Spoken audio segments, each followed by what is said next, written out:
வாங்க மல்லி சமையலில் இன்றைக்கி ரோட்டு கடை சால்னா வைக்க போகிறோம் நம்ம. அதுக்கு ஒரு பாத்திரத்தில் கொஞ்சம் எண்ணெய் சேர்த்துருக்கேன். ஒரு பிரிஞ்சி இலை, ஒரு துண்டு பட்டை,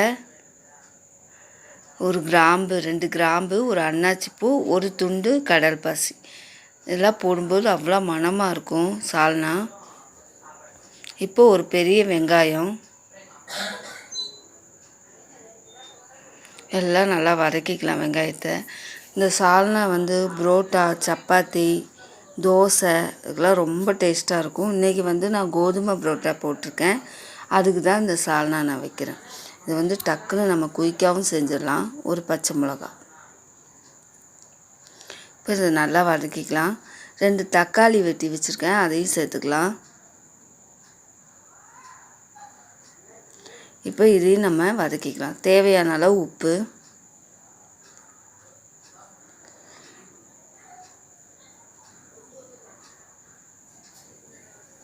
கொஞ்சம் கருவேப்பிலை சேர்த்துடலாம்.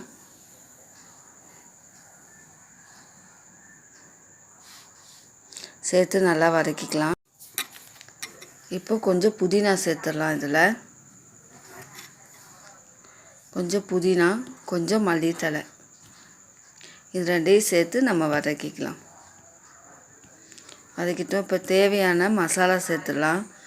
1 ஸ்பூன் மிளகாத்தூள், 2 ஸ்பூன் மல்லித்தூள்,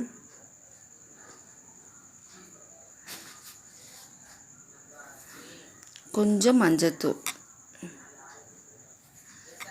இப்போ இதெல்லாம் நம்ம ஒன்று போல் மிக்ஸ் பண்ணிக்கலாம். இதில் நம்ம இன்னொரு பொடி சேர்க்க போகிறோம். சிக்கன் கிரேவி வைப்போம் இல்லையா, அந்த பொடி நான் 1 ஸ்பூன் சேர்த்துருக்கேன்.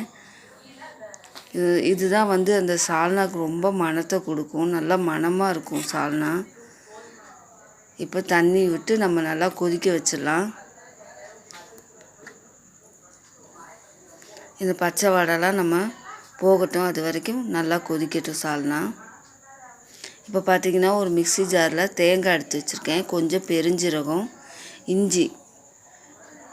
இஞ்சி நல்லா பெரிய துண்டு, ஒரு பல் வெள்ளைப்பூண்டு, கொஞ்சம் பொட்டுக்கடலை, இதெல்லாம் நம்ம அரைச்சிட்டு வந்துடலாம்.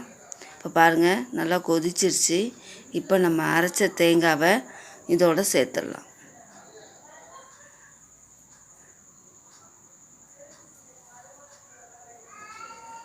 அவ்வளோதான், நம்ம சால்னா ரெடி ஆயிடுச்சு. இப்போது இதை நம்ம நல்லா கொதிக்க விடணும். தேவையான அளவு தண்ணி சேர்த்து ஊற்றிக்கலாம். இது நல்லா கொதிக்கட்டும். அவ்வளோதான், நமக்கு ரோட்டு கடை சால்னா ரெடி ஆயிடுச்சு. நல்லா கொதித்து வரட்டும். பாருங்கள் நல்லா கொதிச்சிருச்சு. இப்போ இதை என்ன செய்யணும், நம்ம கொஞ்சம் நேரம் சிம்மில் போடணும். அந்த எண்ணெய்லாம் பிரிஞ்சு வரும்போது நல்லாயிருக்கும். இப்போ நல்லா கொதிச்சிருச்சு, நம்ம சிம்மில் போட்டுக்கலாம் அடுப்பை. பாருங்கள் நல்லா சிம்மில் போட்டு நல்லா கொதித்து எண்ணெய் பிரிஞ்சு வந்துடுச்சு. சால்னா நல்லா கமன்னு ரெடி ஆயிடுச்சு. இப்போது கொஞ்சம் மல்லித்தழை தூவிக்கலாம். அவ்வளோதான், நம்ம ரோட்டு கடை சால்னா ரெடி. ரொம்ப சீக்கிரமாக ரொம்ப டக்குன்னு செஞ்சிடலாம் அந்த சால்னா. இப்போ பாருங்கள், நான் புரோட்டா போட்டிருக்கேன், கோதுமை புரோட்டா போட்டிருக்கேன். அதை நல்லா போட்டு நல்லா பிச்சு போட்டிருக்கேன். இந்த சால்னாவை